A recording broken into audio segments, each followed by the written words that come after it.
I was 14 when my parents decided I was guilty without asking a single question. The rain that night wasn't gentle, it slammed against the ground like judgment already passed. I remember standing there soaked, shaking, listening to the door lock behind me, realizing that silence could exile you faster than truth could save you. All because of a lie that wasn't mine. For years, I carried that night like a scar no one could see. I didn't scream. I didn't run back. I learned how injustice feels when it wears the face of family. And I learned how long the world can pretend nothing happened until the right moment forces everything into the light. What my parents didn't know was that someone else saw me that night. Someone who didn't ask who I was supposed to be, but who I actually was. Years later, when my father stood in a public room and finally recognized that person, his hands began to shake. Not from anger, from fear. Because the truth he buried had learned how to stand on its own. Before the story continues, tell me in the comments where you're listening from and what time it is for you right now. And if you believe that truth always finds its way back even years later, consider subscribing. Some stories don't ask to be heard, they wait to be proven. I grew up in a house where fairness was a word my parents liked to say but never practiced. From the outside, we looked like a normal American family, a quiet suburban street, trimmed lawns, a two-car garage, and smiling photos taped to the refrigerator. Inside, everything revolved around my older sister. Her name was Emily. She was 2 years ahead of me in age, but in my parents' eyes, she was years ahead in worth. Emily was loud in a way that sounded confident, emotional in a way that looked passionate. Teachers liked her, neighbors praised her. My parents trusted her instincts the way some people trust religion without evidence, without doubt. I was the opposite. Quiet, observant. I learned early that speaking up didn't earn attention, it earned suspicion. If Emily cried, there had to be a reason. If I stayed silent, it meant I was hiding something. That was the rule, even if no one ever said it out loud. At dinner, Emily spoke first. If she complained about school, my parents leaned in, asked questions, offered solutions. When I mentioned something similar, my father would sigh and say I needed to toughen up. My mother would remind me how hard Emily worked, how sensitive she was, how I should be more understanding. Understanding became my role. By the time I was 10, I had mastered the art of disappearing without leaving the room. I did my homework early, kept my grades high, never asked for rides, never asked for money, never asked for explanations. I thought if I became easy enough, quiet enough, they might finally see me as equal. They didn't. Emily learned something else at the same time. She learned that her version of events was always accepted first and often exclusively. If we argued, my parents didn't separate us and ask what happened. They listened to her. If something went missing, she suggested I'd moved it. If a rule was broken, she said, I dared her, pressured her, influenced her. Every story placed her slightly off-center from blame, and me directly under it. I tried once or twice to defend myself. I remember standing in the living room, my hands clenched so tightly, my nails cut into my palms, telling my parents that something Emily said wasn't true. My father didn't yell. That almost made it worse. He just looked at me with disappointment and said, "Why would your sister lie?" That sentence followed me for years. Why would she lie? The answer, which I didn't understand yet, was simple: because she could. Our parents weren't cruel people. That made it harder. They paid the bills on time. They attended school events. They told their friends they were proud of both their kids. But pride, I learned, is not the same as protection. Love is not the same as fairness. By 13, the imbalance had settled into routine. Emily got privacy. I got oversight. Emily was going through a lot. I was too quiet lately. When she raised her voice, it was emotion. When I did, it was attitude. I stopped raising my voice altogether. The night everything broke didn't start dramatically. There was no screaming, no slammed doors at first. It was an ordinary evening, the kind that makes you believe nothing important is about to happen. Rain had been forecasted all day, one of those heavy summer storms that roll in fast and angry. My mother had mentioned it while making dinner. My father nodded, barely listening. Emily came home later than usual, soaked and irritated. She brushed past me without a word, went straight to her room and slammed the door. 10 minutes later, my name echoed down the hallway. Not shouted, summoned. I walked into the living room and felt something shift in the air immediately. My parents were sitting stiffly on the couch. Emily stood between them, arms crossed, eyes red, not from rain but from crying, the kind of crying that arrives on cue. Before I could ask what was wrong, my father spoke. "What did you say to your sister?" I didn't understand the question. I told him that. He didn't like that answer. Emily said I had threatened her, said I'd scared her earlier that day, said I'd told her she deserved bad things to happen. Each sentence landed heavier than the last. I felt the room tilt like the floor had lost its balance. I opened my mouth to speak, but my mother cut me off. "Don't interrupt. Let her finish." So I listened. To a version of myself I didn't recognize. Cruel, angry, dangerous. According to Emily, I had snapped. According to my parents' faces, they already believed her. The rain began pounding against the windows. Loud, relentless. The sound filled the pauses in the conversation, drowning out my thoughts. When it was finally my turn to speak, my voice came out small. I said I hadn't done any of it, that we hadn't even talked that day, that she was lying. The word lying seemed to flip a switch. My father stood up so fast the coffee table rattled. He didn't touch me. He didn't need to. His disappointment was physical, like pressure on my chest. My mother shook her head slowly, tears in her eyes as if mourning the child she thought she knew. "After everything we've done for you," she said, "this is who you are." I tried again. Softer, calmer. I asked them to please just ask me questions. Check facts. Anything. Emily started crying harder. That was the moment I knew it was over. My father walked to the front door and opened it. Wind and rain rushed in, cold and loud. He turned to me and said, "You need to think about what you've done." I looked at my mother. She didn't look back. I was 14, barefoot, wearing a thin hoodie that soaked through in seconds. I stood on the porch as the storm wrapped around me, waiting for someone to stop this from happening. No one did. The door closed. The lock clicked. And in that sound, something inside me learned a lesson it would never forget. For a long time, I thought the worst part of that night was the rain. I was wrong. The worst part came after, when I realized the lie hadn't just been believed, it had been chosen. I stood on the porch longer than I should have. Part of me expected the door to open again. Not because I thought I deserved mercy, but because I believed in routines.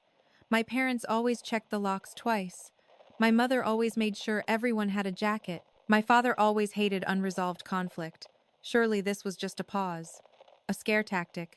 A moment meant to teach me something vague and painful. The rain answered instead. It soaked through my clothes until the fabric clung to my skin, heavy and cold. The porch light flickered once, then steadied, casting a weak yellow circle that didn't reach the end of the steps. I knocked. Not hard. Just enough to be heard. I didn't want to sound defiant. I wanted to sound reasonable. No response. I knocked again, louder this time, my knuckles stinging. I called out that it was getting bad outside, that I didn't have shoes, that I could barely see. My voice cracked, and I hated myself for that more than anything. Crying had never helped me before. Behind the door, I could hear movement, the low murmur of voices. My parents were still awake, still talking, still choosing not to open it. That was when the thought settled in, fully, heavy and undeniable. They were not cooling down. They were reinforcing the lie by acting on it. I stepped off the porch and into the rain. The streetlights blurred into long streaks of light as water ran into my eyes. The wind pushed against me, forcing my hoodie tight around my arms, then ripping it loose again. Every step felt unreal, like I was watching myself from far away. I didn't know where I was going. I just knew I couldn't stand still anymore. I walked past houses where people were inside, dry and safe, watching television, arguing about nothing important. I wondered if any of them could see me through their windows, if anyone would question why a 14-year-old was out alone in a storm at that hour. No one came out. No doors opened. With every block, the story Emily told grew stronger in my parents' minds. I could imagine it happening, her crying harder, my mother holding her, my father saying they couldn't enable my behavior. Each step I took away from the house felt like evidence added to a case against me. I told myself to breathe, to think, to come up with a plan. But fear doesn't listen to logic. My hands were numb. My feet ached from the cold pavement, sharp gravel cutting into my skin. I passed the bus stop where I usually waited in the mornings, the bench slick with rain, the schedule posted behind cracked plastic. I thought about sitting there, but the wind cut through it too easily. I wouldn't last long. I checked my pockets out of instinct, even though I already knew what I'd find. No phone, no wallet, no money. My parents had taken my phone earlier that week for something minor I couldn't even remember now. I had planned to ask for it back the next day. I almost laughed at the irony. The storm intensified, thunder rolling so loud it felt like it shook my ribs. Each crash made me flinch. I started counting my steps, then my breaths, then the seconds between thunder and lightning. Anything to keep my mind from spiraling. I didn't think about calling the police. I didn't think about neighbors. I didn't think about shelters. I thought about staying invisible, about not making things worse, about how somehow this would all be blamed on me if I caused trouble. That mindset didn't come from nowhere. It had been taught. After nearly an hour, my legs started to give out. I hadn't eaten much dinner. My body was shaking uncontrollably, teeth chattering so hard my jaw hurt. I ducked under the overhang of a closed grocery store, pressing my back against the cold brick wall. The automatic doors were dark, lifeless, refusing to open no matter how close I stood. I slid down until I was sitting on the ground, hugging my knees to my chest. The rain found me anyway, dripping from the edge of the roof, soaking my hair, running down my neck. I stared at the parking lot empty, except for shopping carts pushed against each other by the wind. That was when the shame hit. Not the fear, not the cold, the shame. I wondered if Emily felt powerful right now, if she was relieved, if she believed her own lie, or if she knew exactly what she had done.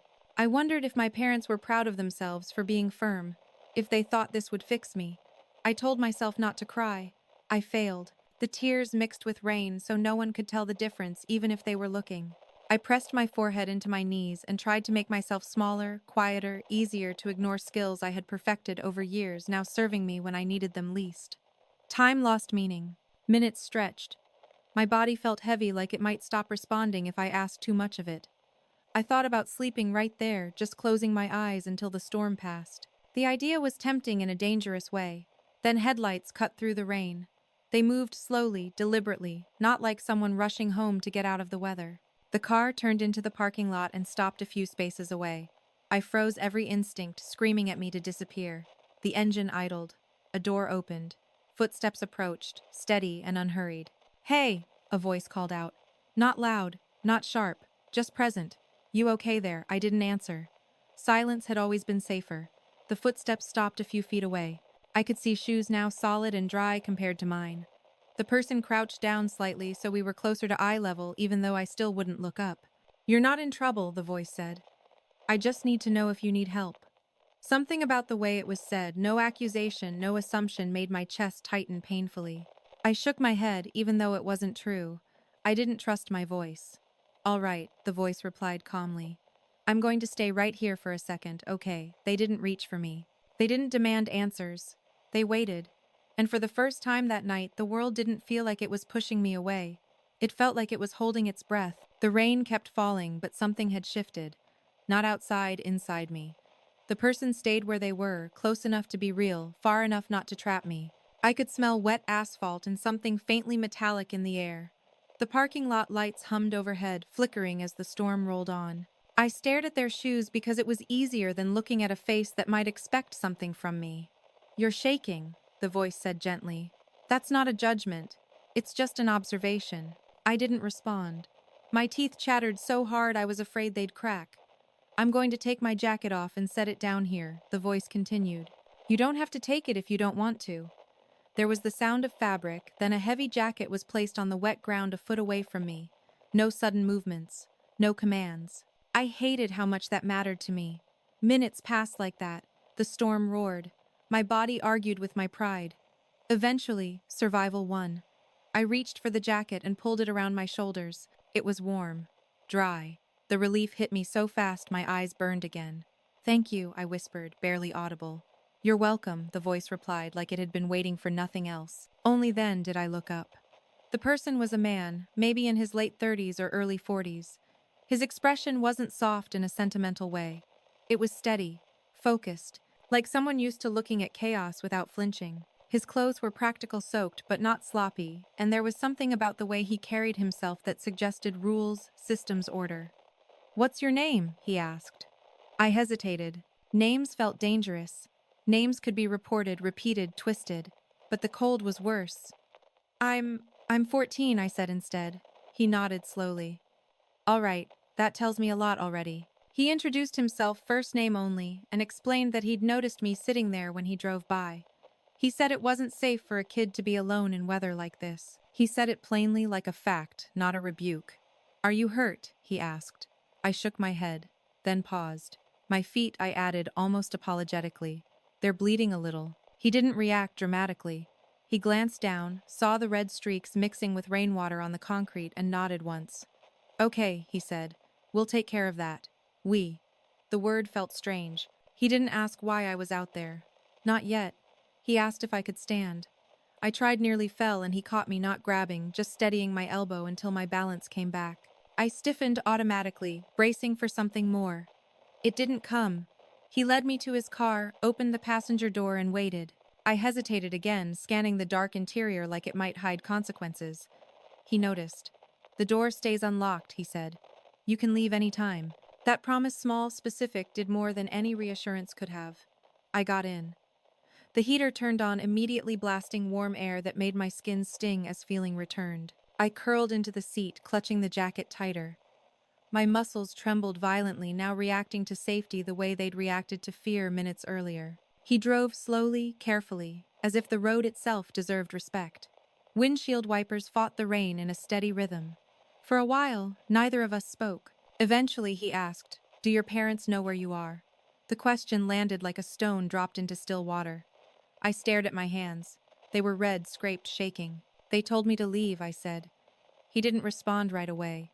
He didn't sigh or mutter or swear. The silence that followed wasn't empty, it was measured. "Did they say how long?" he asked. "No." "Did they give you shoes? A phone?" "No." Another pause. "Longer this time?" "Okay," he said finally. "Here's what's going to happen next." He explained things in steps. Clear, predictable. He said we were going somewhere safe and well lit. He said a report would be made, not because I was in trouble, but because I was a minor found alone during dangerous conditions. He said he would ask questions, and I could answer or not answer. He said the facts would be written down exactly as they happened. "That protects you," he said. "And it protects me." No one had ever explained protection to me like that before. We stopped at a building that glowed against the darkness windows, bright parking lot, busy despite the storm. As soon as I stepped out of the car, the smell of disinfectant and coffee hit me. People moved with purpose inside. The noise was constant but contained. I was given towels, dry clothes. Someone cleaned my feet carefully, counting each cut out loud like it mattered. A nurse asked my age and nodded with professional concern. No one raised their voice. No one looked annoyed. He stayed nearby the entire time, not hovering, present. When it was time to talk, we sat at a table. He asked what had happened starting from earlier that day. I struggled at first. My sentences came out tangled, incomplete. I expected frustration, correction. Instead, he waited. When I said I didn't remember exact times, he asked about landmarks. When I said I wasn't sure how long I'd been walking, he asked about how many streets I crossed, what stores I passed, what the rain was like at different points. He wasn't trying to trap me. He was trying to anchor the truth. At one point, I stopped mid-sentence and whispered, "They think I'm lying." He looked at me, then really looked at me. "I don't decide based on what people think," he said. "I decide based on what can be shown." That sentence lodged itself somewhere deep and permanent. Later, he made a call. I heard my parents' names spoken aloud, heard the controlled tone he used when explaining the situation. I didn't hear their responses, but I could imagine them. Shock, anger, justification. When he hung up, he didn't relay their words.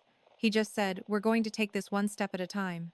The storm eventually eased, but something else had already broken through. For the first time, since I could remember, an adult hadn't chosen the loudest voice.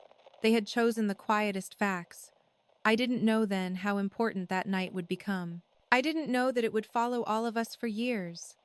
I only knew that I wasn't alone anymore, and that for one night at least was enough. I slept for a few hours in a chair that wasn't meant for sleeping. My neck ached, my hair dried in stiff, uneven patches, and my feet throbbed dully beneath clean bandages.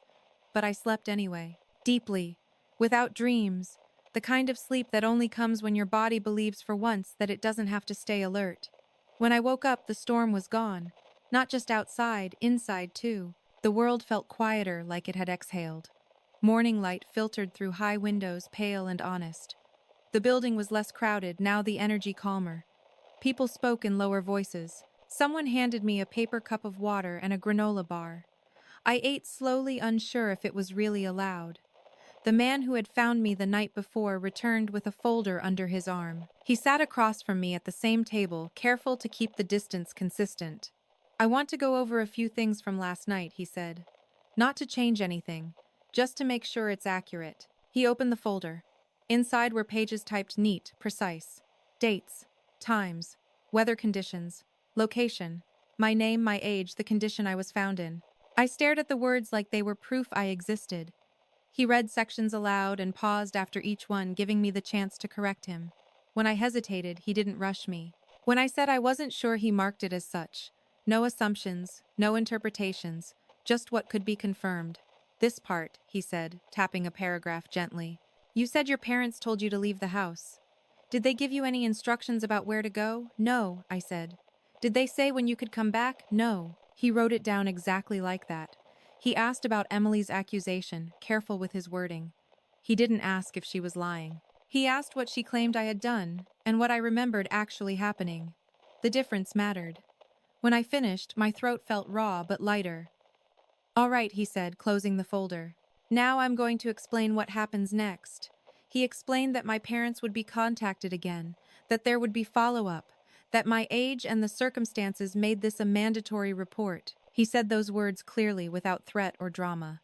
This isn't about punishment, he said. It's about safety. Safety. The word felt foreign when applied to me. My parents arrived later that morning. I didn't see them at first. I heard them. My mother's voice tight and emotional. My father's lower controlled, carrying irritation disguised as authority. Emily wasn't with them. I sat where I was, hands folded in my lap, staring at a scuff mark on the floor. My heart pounded harder with every step that brought them closer. When they entered the room, the temperature seemed to drop. My mother rushed toward me instinctively, then stopped herself like she remembered she was supposed to be angry. My father's eyes went immediately to the bandages on my feet, then away again. The man stood between us, not physically blocking them, just positioning himself as part of the conversation. He summarized the report calmly. He didn't soften the facts. He didn't sharpen them either. My parents interrupted him more than once. He stopped speaking each time, waited for them to finish, then resumed exactly where he left off. Unmoved. My father said they were trying to discipline me, that they'd never intended for me to be out all night, that I had stormed off. The man nodded once and said, according to the timeline and your statements, the door was locked behind him. Silence followed. My mother started crying. She said she'd been worried sick, that she hadn't slept, that Emily had been traumatized by my behavior. The man didn't argue. He simply turned to another page in the folder. We'll need to speak with your daughter separately, he said, and we'll need to document her statement. Emily was brought in later. I wasn't in the room when she spoke, but I could see her through a window, arms folded, posture defensive. Her confidence wavered when she realized this wasn't a conversation she could control. Over the next few days, everything slowed down. That surprised me. I had expected explosions, arguments, confrontations, dramatic apologies or punishments. Instead, there were appointments, follow-up calls, meetings with people who took notes and asked careful questions. The truth didn't crash into the lie. It pressed against it, quietly, relentlessly. Emily's story shifted in small ways. A time changed, a phrase softened, a detail disappeared. Each adjustment was noted, not challenged. The record grew thicker. I was allowed to return home under supervision. The house felt smaller than before, tighter, like the walls remembered what had happened. My parents avoided talking about the storm. Emily avoided me entirely. No one apologized. At school, I said nothing. I kept my head down, focused on assignments, let rumors pass without reaction. Silence had always been my armor. Now it was also my strategy. Weeks turned into months. The official involvement lessened, but it never vanished completely. There were reminders, check-ins, a paper trail that refused to be erased. The man who had found me that night remained a name on documents, a presence in emails, a signature at the bottom of forms. He didn't check in emotionally. He didn't try to be a hero. He did his job thoroughly, and without favoritism. That consistency became a quiet anchor in my life. My parents changed in subtle ways, not kinder, more careful. They watched their words around me now, not because they believed me, but because they knew someone else was watching too. Emily learned to be quieter, more cautious with her accusations. The family dynamic didn't heal. It calcified. Years later, when I looked back, I realized something important. That night in the storm didn't save me because someone believed my feelings. It saved me because someone respected facts. Because someone understood that truth doesn't need volume, it needs documentation. I learned then that justice doesn't always arrive with comfort. Sometimes it arrives with forms, timestamps, and signatures. Sometimes it doesn't fix families, but it leaves a record. And records have a way of waiting patiently until the moment they're needed most. Life didn't return to normal after that. It reorganized itself around caution. At home, conversations became shorter, safer, stripped of emotion. My parents no longer exploded, but they didn't soften either. It was like living in a house where every room had been measured for sound. Doors closed gently. Voices stayed neutral. No one wanted another record created. Emily changed too. She stopped accusing me outright. Instead, she learned how to imply a sigh when something went wrong, a look that suggested disappointment. She never repeated the lie the same way again. She didn't have to. The damage had already been done. What surprised me most was how little anyone talked about the storm itself. It became a forbidden subject, hovering over us like humidity, uncomfortable, unavoidable, but never acknowledged. My parents framed the aftermath as a misunderstanding that had been handled. Emily framed it as a stressful phase. I framed it as a line I would never cross back over. I learned to document my own life quietly. I kept calendars, saved emails, wrote down dates when things felt off. I didn't know why at first. It wasn't revenge. It wasn't paranoia. It was instinct. Something in me had learned that memory alone wasn't enough. That silence needed structure. School became my refuge because it was measurable. GPA, credits, deadlines. Numbers didn't care about family dynamics. I focused on classes that rewarded consistency, not personality. Math, science, writing when it came with rubrics. Teachers described me as self-directed. They didn't know that what they were seeing was survival. The follow-ups eventually stopped. The file was closed but not erased. I knew that because I'd seen how systems worked. Closed meant waiting. Archived. Still retrievable. By the time I graduated high school, my parents attended the ceremony with practiced smiles. Emily stood beside them, confident again, already talking about her future plans. No one mentioned the past. I didn't expect them to. I left home at 18 with 2 suitcases and a quiet promise to myself: never depend on belief again. Depend on proof. College was the first place where no one knew my role. No one expected me to be the problem or the background. I chose a field that rewarded precision and accountability. I worked part-time, paid my own bills, learned how contracts worked, how responsibility was distributed on paper. Distance helped. Not emotionally, those wounds stayed, but structurally. My parents and I spoke on holidays. Polite, shallow. Emily and I barely spoke at all. Years passed. I built a life that didn't need their approval. A small apartment, a steady job, friends who knew me as reliable, quiet, thorough. I didn't tell them about the storm.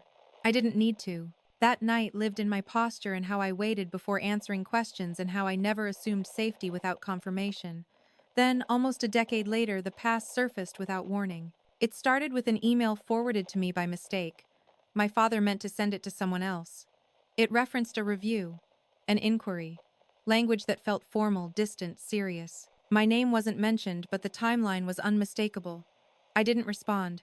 I didn't ask questions. I waited.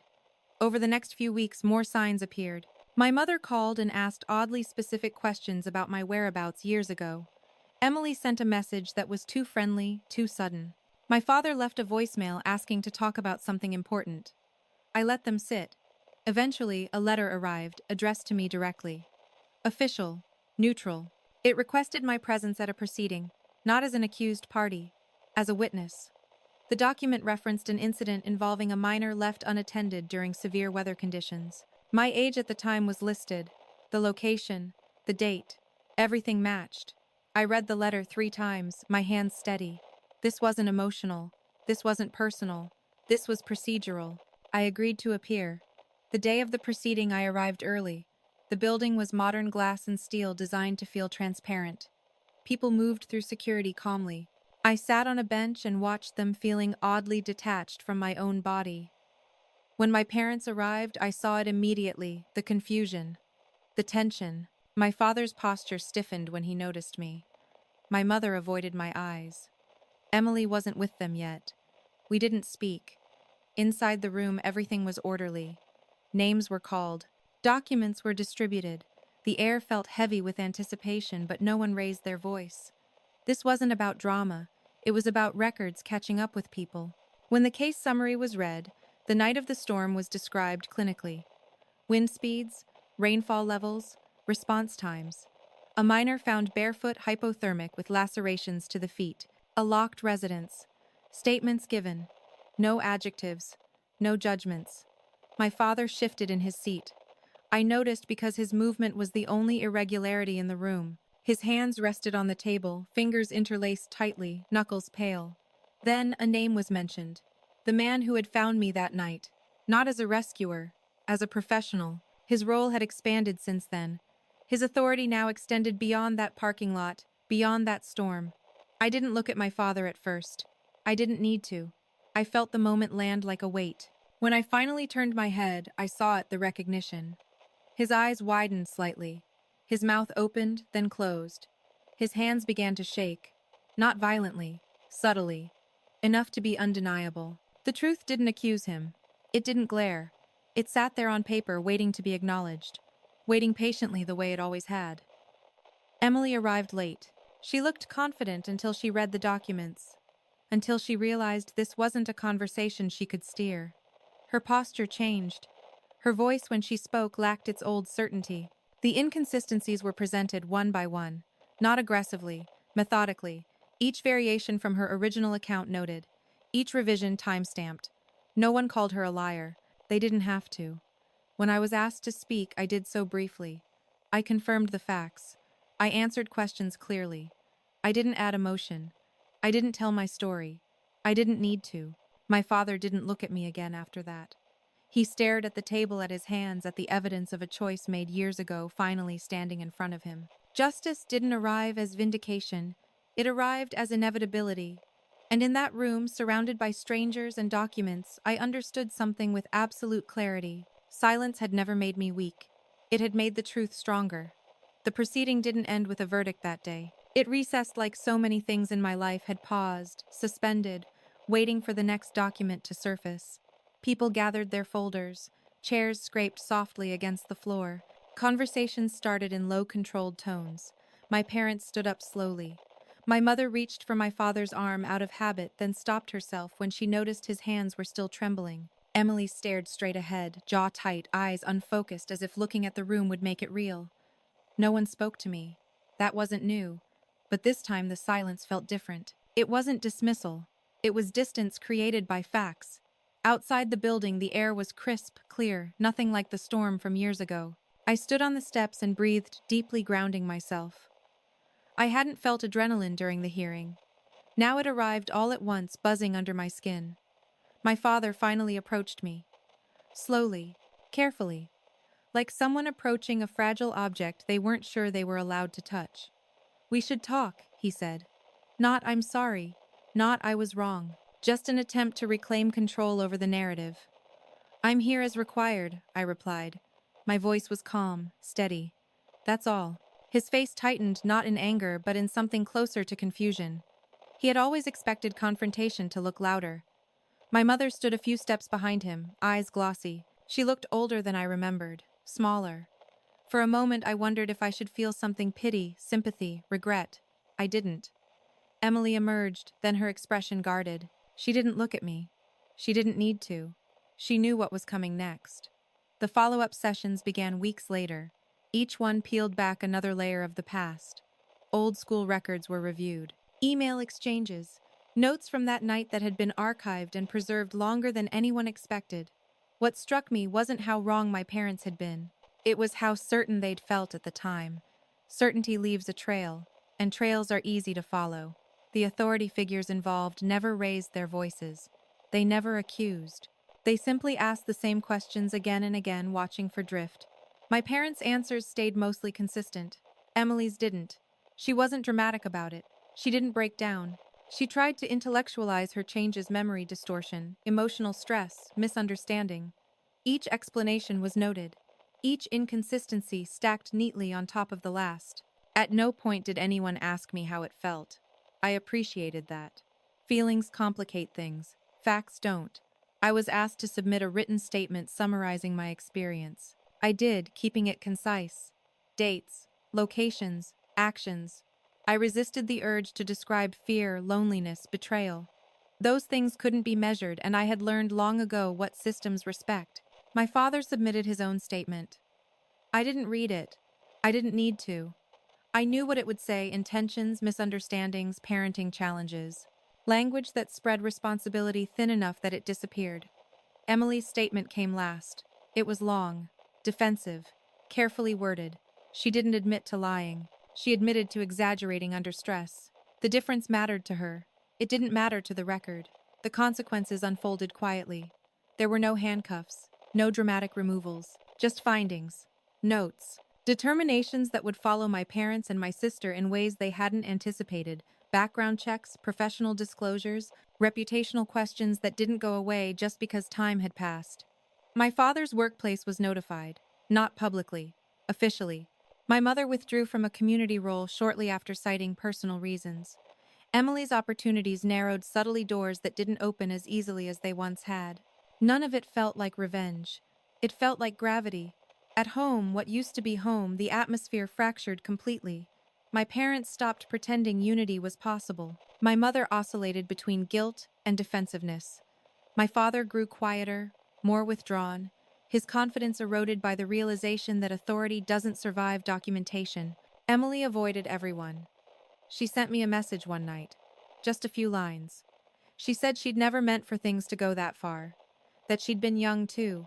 That our parents had put pressure on her. I read it once. Then again. I didn't reply. Not because I wanted her to suffer, but because responding would mean re-entering a story I had already exited. The process stretched on for months, then resolved in the way most real cases do: not with a bang, but with a file closure and a trail of permanent notes. The storm was officially part of our family history now, no longer a rumor, no longer a secret. I felt lighter afterward, not because I was healed, but because I no longer had to carry the weight alone. One evening after the final notice arrived, I sat in my apartment and thought about that night again: the rain, the darkness, the locked door. For the first time, the memory didn't tighten my chest. It felt distant, defined, contained. I realized then that justice doesn't always restore relationships. Sometimes it just restores reality. It confirms that what you lived through was real, that your pain wasn't imagined, exaggerated, or deserved. My parents never apologized.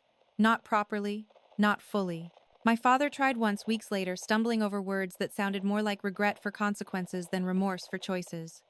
I accepted nothing. I rejected nothing. I simply let his words exist without attaching myself to them. That too was a boundary. Years ago, I had been taught that silence was weakness, that if I didn't argue, I lost, that if I didn't cry louder than my sister, I didn't matter. The truth was simpler. Silence, when paired with truth, outlasts noise. And in the end, that was how I stood quietly, firmly, no longer waiting to be believed, because belief was no longer required. The record spoke for me now. After the final notice arrived, I expected to feel something dramatic: relief, triumph, closure. Instead, what settled over me was a steady quiet, like the hum of a refrigerator you only notice when it turns off. The tension that had lived in my body for years simply stopped working overtime. I went back to my routines: work, groceries, evenings spent reading or walking the same few miles around my neighborhood. Life didn't change on the surface, but underneath, something fundamental had shifted. I was no longer carrying an unanswered question. The world had answered it for me. A few months later, I was asked to attend a public forum connected to the same institution that had reviewed my case. It wasn't mandatory. It wasn't confrontational. It was described as a procedural review: transparency, accountability, lessons learned. I agreed to go mostly out of curiosity. The room was larger than the previous one. Rows of seats, a small stage, microphones, screens displaying case numbers and policy language. People filed in quietly, most of them professionals, lawyers, administrators, observers. This wasn't a spectacle. It was the kind of public that feels invisible until you're standing in it. I arrived early and sat near the back. Then my parents walked in. They didn't see me at first. My father scanned the room with a practiced expression, neutral, alert, as if assessing risk. My mother followed a step behind, clutching her bag with both hands. Emily trailed them, her confidence dulled but not gone. They took seats closer to the front. I didn't move. The forum began with opening remarks: policy language, frameworks, a review of why older cases were being re-examined. I listened without emotion. I'd already lived the substance. This was context. Then the moderator announced a panelist. The name was spoken clearly. The man who had found me in the storm walked onto the stage. He looked older, but unmistakably the same. The same posture. The same calm, deliberate presence. His role was introduced formally. This time his current position carried weight, authority earned through years of consistency. I watched my father's back straighten. At first, he didn't react. Then the recognition hit him in stages. The tilt of the head, the narrowing of the eyes, the sudden stillness. His hands moved to rest on the table in front of him. They began to shake. Not enough for anyone else to notice. Enough for me to see it clearly because I knew his hands. I had watched them sign permission slips, grip the steering wheel, fold across his chest in judgment. They had never shaken like that before. On stage, the man spoke about process, about how truth is preserved not by belief but by documentation, about nights that seem small in the moment but echo for years. He didn't tell my story. He didn't need to. He described the storm in objective terms, weather reports, response protocols, mandatory actions. He spoke about miners found alone, about locked residences, about how records are kept because time distorts memory but paper doesn't. My father leaned back, then forward again. His breathing changed. Emily shifted beside him, whispering something I couldn't hear. My mother stared straight ahead, unmoving. For the first time, the power dynamic was undeniable. The man on stage wasn't there because of my family. He was there because he had done his job correctly, thoroughly, without favoritism. And that work had followed all of us into this room. When questions were open to the audience, someone asked about accountability, about what happens when families deny events long after records exist. The answer was simple. Records don't argue, the man said. They wait. The sentence landed like a final punctuation mark. I felt no urge to look at my parents. I already knew what I would see.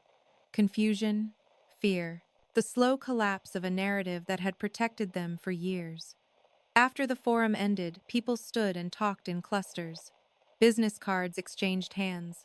Polite conversations filled the room. I remained seated for a moment, letting the noise pass over me.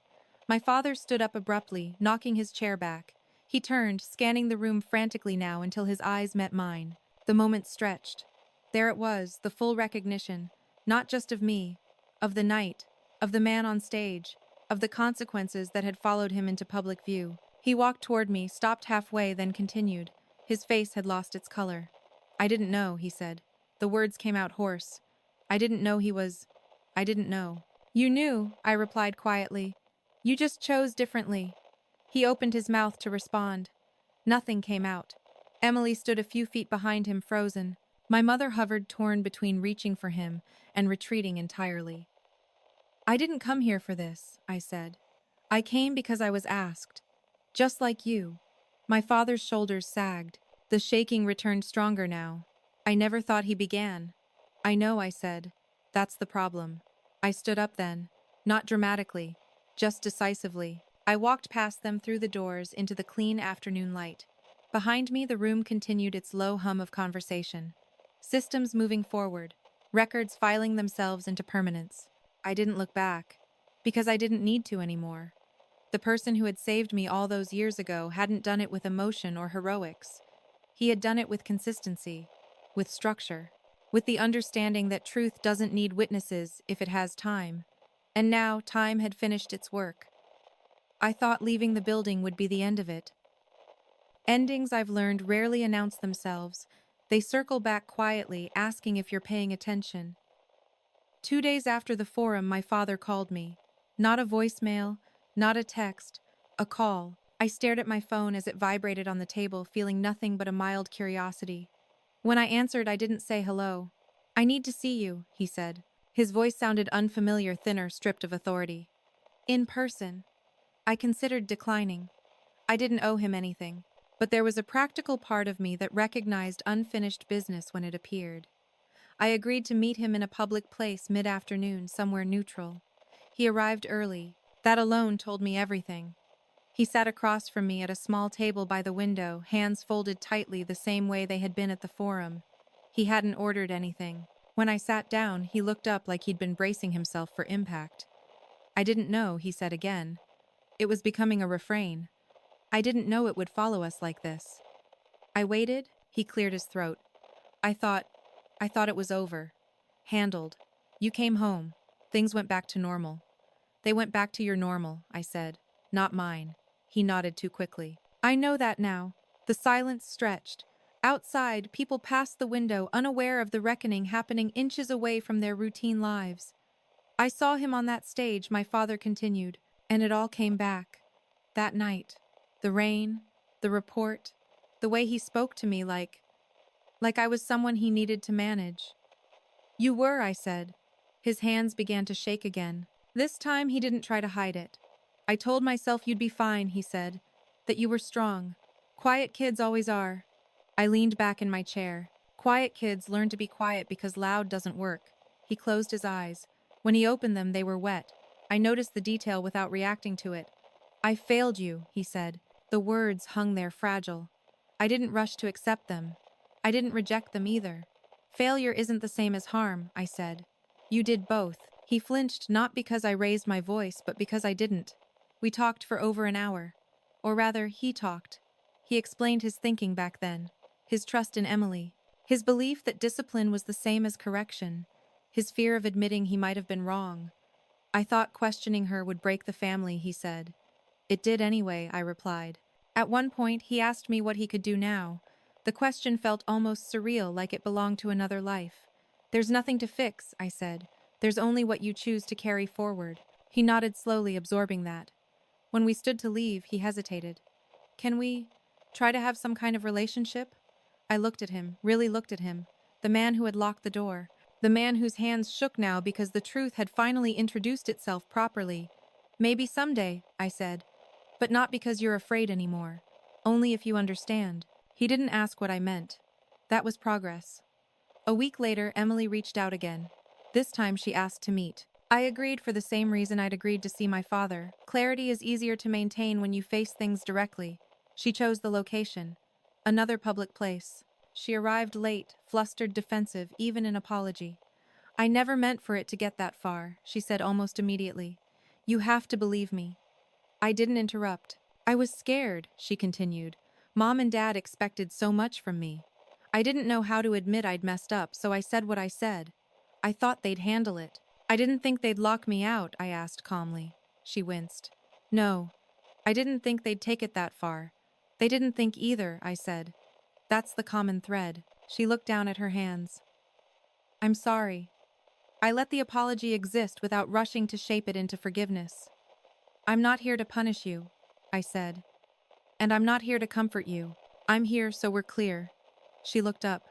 What happened didn't end when I came back inside, I said.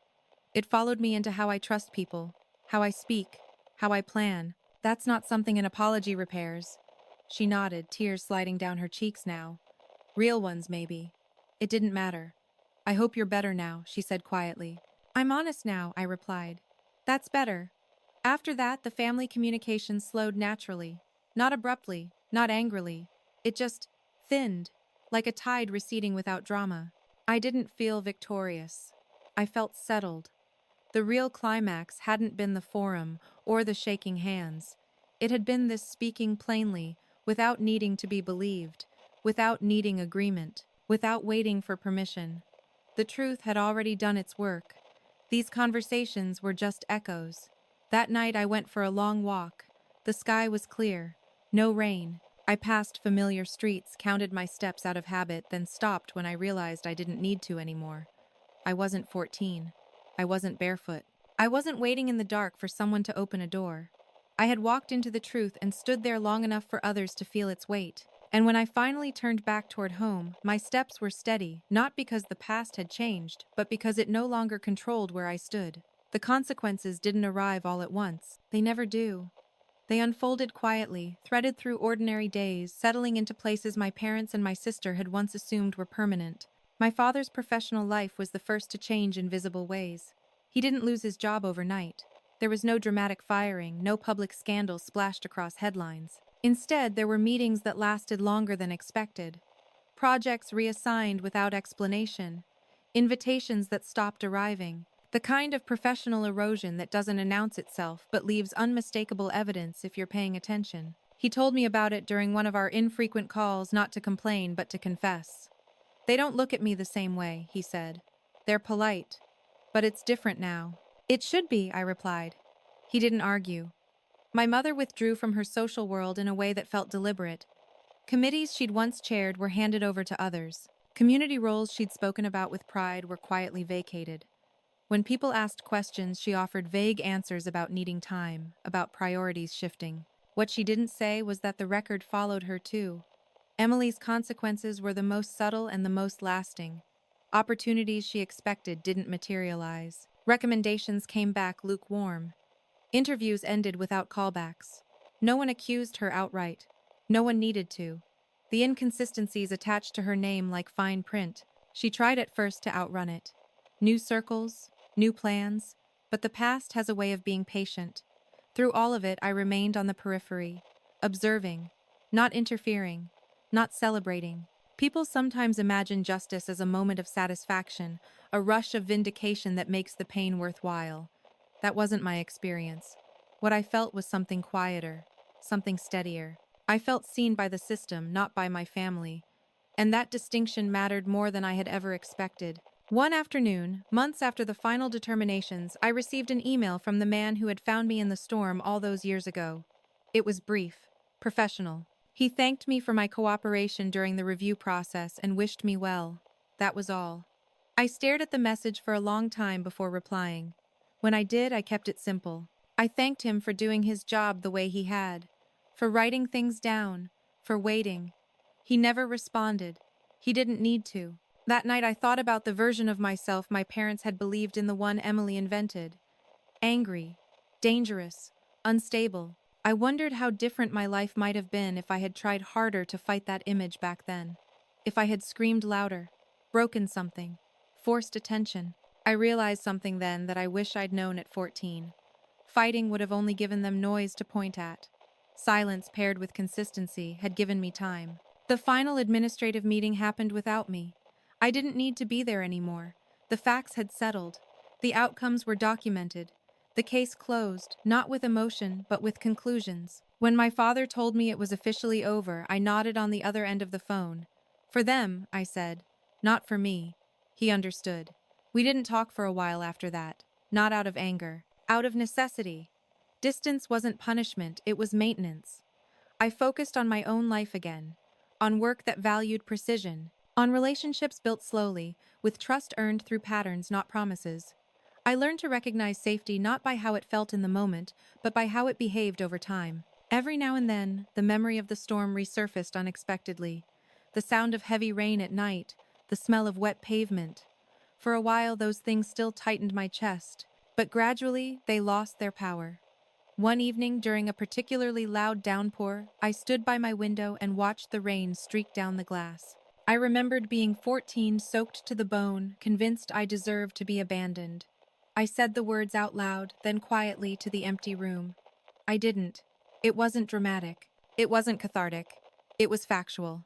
That realization did more to heal me than any apology ever could. Months later, I ran into my mother, unexpectedly, at a grocery store. She looked startled at first, then uncertain. We exchanged a few polite words about nothing important. As we parted, she hesitated. "I think about that night a lot," she said softly. I believed her. "I do too," I replied.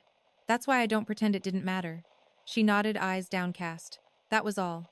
I walked away without resentment, without relief, just clarity. Justice had not made us a family again. It hadn't restored trust or rewritten history. What it had done was simpler and more powerful. It had drawn a clean line between what happened and what was imagined. On one side of that line was a lie that had once held authority. On the other was a truth that had waited, documented, and intact until the world was ready to look at it properly. I lived on that side now, and for the first time since I could remember, I didn't feel like I was standing on unstable ground. After everything was officially closed, people expected me to move on quickly. As if justice, once delivered, flips a switch and turns pain into a lesson neatly packaged for reflection. What actually happened was slower, quieter, and far less visible. The silence that followed wasn't empty. It was unfamiliar. For most of my life, silence had meant tension, waiting for the next accusation, the next misunderstanding, the next moment where I would have to brace myself. Now there was nothing pressing against me. No narrative I needed to defend. No version of myself I needed to correct. I didn't know what to do with that at first. My father tried to stay in contact. Not often. Not insistently. He sent messages on holidays, asked neutral questions, commented on weather work, small things that carried no risk. I replied politely, briefly. We were learning a new language with each other, one built on boundaries instead of expectations. Once he asked if I'd ever come home again. Not to visit, to really come back. I already did, I told him. Just not to that house. He didn't push. My mother sent a letter. Handwritten. Careful. She talked about regret without naming responsibility directly. About fear. About how hard it had been to admit she'd been wrong. She didn't ask for forgiveness. She said she understood if it never came. I appreciated that more than an apology. Emily didn't reach out again. I heard about her indirectly career changes, relocations, reinventions.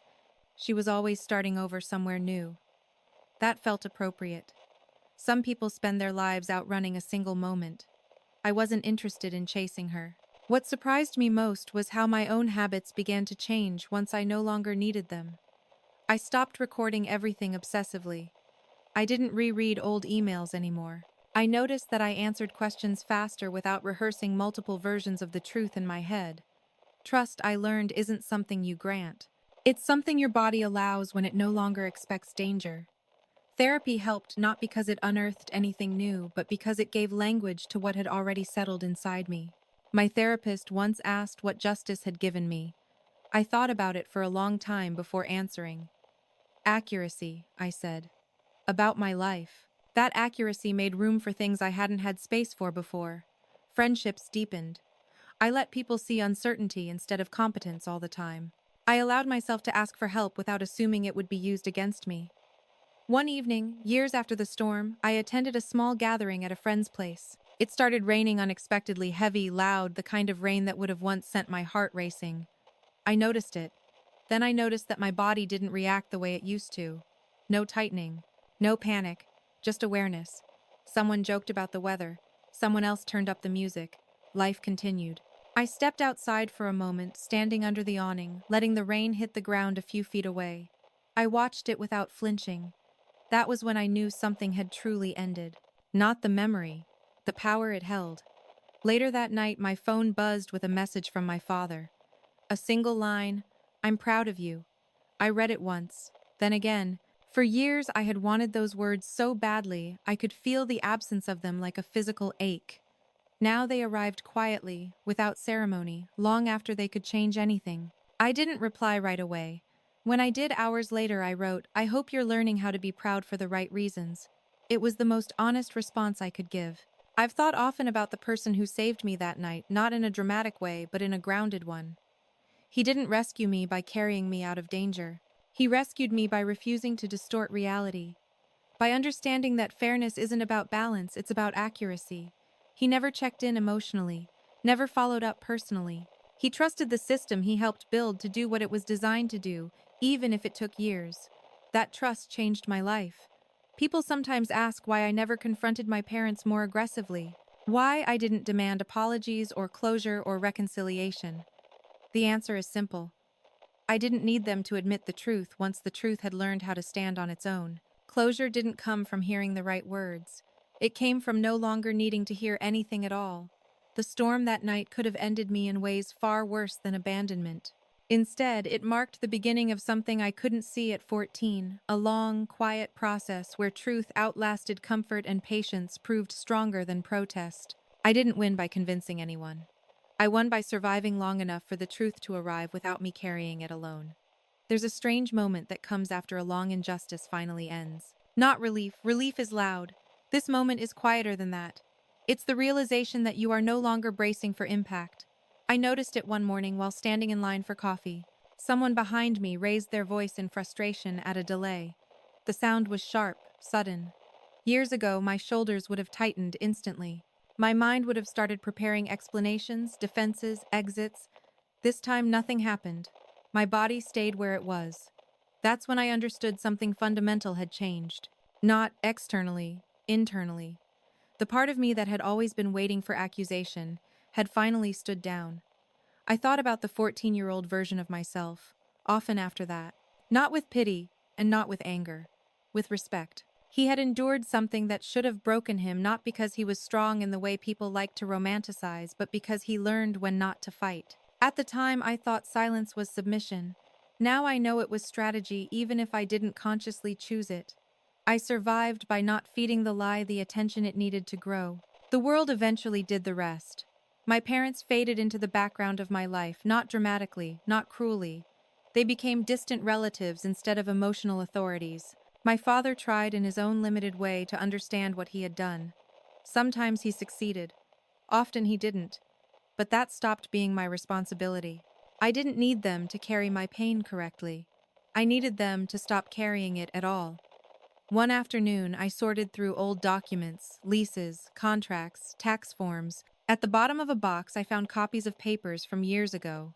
Reports, notes, the record from the storm. I sat on the floor and read them again slowly. What struck me wasn't the content. It was the tone. Calm, factual, undeniable. The document didn't sound angry on my behalf.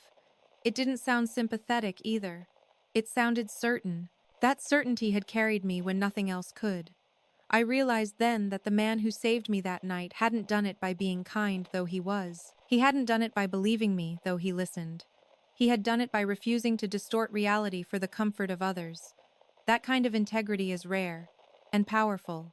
In the years since I've tried to live the same way, I don't rush to correct people's assumptions anymore. I let patterns speak. I let consistency do the work that arguments never could. It's changed how I parent, how I lead, how I love.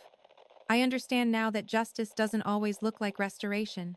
Sometimes it looks like separation, like clarity, like standing in a truth so solid that no one else's denial can move you from it. I no longer need my parents to see me clearly. I see myself clearly now. And that has been the quietest, strongest ending I could have imagined. There is one lesson this story taught me that took years to fully understand. Being quiet does not mean being weak, and being unseen does not mean you don't matter. In real life, the truth doesn't always win by shouting. Sometimes it survives by being written down, remembered, and carried patiently through time. When you're the one being doubted, blamed, or pushed aside, the world often tells you to fight harder, speak louder, prove yourself faster. But that advice doesn't fit every reality. For some of us, survival means choosing when not to fight, when to protect your energy, your dignity, and your future instead. Justice is not always immediate, and it's rarely dramatic. More often, it's slow, uncomfortable, and deeply quiet. But when it finally arrives, it doesn't need applause. It just needs the truth to still be standing. If you've ever been misunderstood, unfairly judged, or made to feel invisible, please know this. Your experience is real, even if no one acknowledged it at the time. And one day, whether through people, systems, or simply your own growth, the truth has a way of catching up. I'd really like to hear from you. In the comments, share one moment in your life when staying silent protected you or when time eventually proved you right. Your story might be exactly what someone else needs to read today. And if stories like this about resilience, delayed justice, and quiet strength speak to you, consider subscribing to the channel. Some stories aren't told to entertain, they're told to remind us that even when we're overlooked, we're still standing.